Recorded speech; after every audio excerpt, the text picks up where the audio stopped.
الله وحده لا شريك له وأشهد أن سيدنا ومولانا محمدا عبده ورسوله أما بعد وعن ثوبان رضي الله تعالى عنه قال كان رسول الله صلى الله عليه وسلم إذا انصرف من صلاته استغفر الله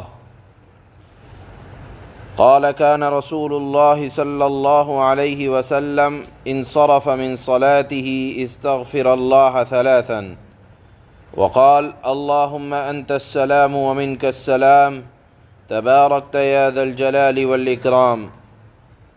قيل الأوزاعي وهو أحد رواتي كيف الاستغفار؟ قال يقول استغفر الله رواہ مسلم. آپ علیہ الصلاۃ والسلام کا نماز کے بعد ایک عمل اس حدیث کے اندر آ رہا ہے، وہ یہ کہ آپ علیہ الصلاۃ والسلام جب اپنی نماز سے فارغ ہوتے تو 3 مرتبہ چھوٹا سا استغفار پڑھتے، استغفر اللہ، اور ایک چھوٹی سی دعا پڑھتے اللہم انت السلام ومنک السلام تبارکت یا ذا الجلال والاکرام. گویا کہ نماز کے بعد استغفار بھی ثابت ہے اور دعا بھی ثابت ہے. پھر ذہن میں ایک بات یہ آتی ہے، استغفار کا مطلب تو یہ ہوتا ہے کہ آدمی اپنے گناہوں کی مغفرت چاہے اللہ سے. تو نماز پڑھی ہے، گناہ تو نہیں کیا، نماز کے بعد استغفار کا کیا مطلب؟ تو لکھا ہے علماء نے کہ اس کی وجہ یہ ہے کہ انسان کو اپنی عبادت پر ناز نہ ہو جائے کہ میں نے نماز پڑھ لی تو گویا کہ بہت بڑا کوئی قلعہ فتح کر لیا، نہیں، بلکہ استغفار یاد دلاتا ہے اس بات کو کہ نماز کا جو حق تھا وہ حق ادا نہیں ہو سکتا. حضرات صحابہ اکرام ساری رات نماز پڑھنے کے بعد جب صبح کا وقت ہوتا تو قرآن میں ہے وَبِالْأَسْحَارِ هُمْ يَسْتَغْفِرُونَ، ساری رات تہجد پڑھی اور صبح میں استغفار کر رہے ہیں. کیا مطلب؟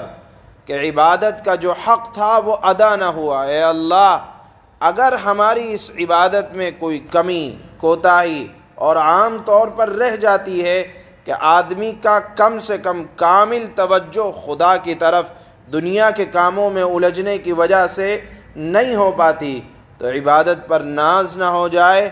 اس لیے اللہ کے نبی صلی اللہ علیہ وسلم کا عمل بھی تھا اور پڑھنا بھی چاہیے کہ اگر عبادت میں کوئی چھوٹی موٹی غلطی رہ گئی ہو تو استغفار کیا جاتا ہے تاکہ اللہ اس کو بھی معاف فرما دے، اور یہ چھوٹی سی دعا پڑھ لینی چاہیے.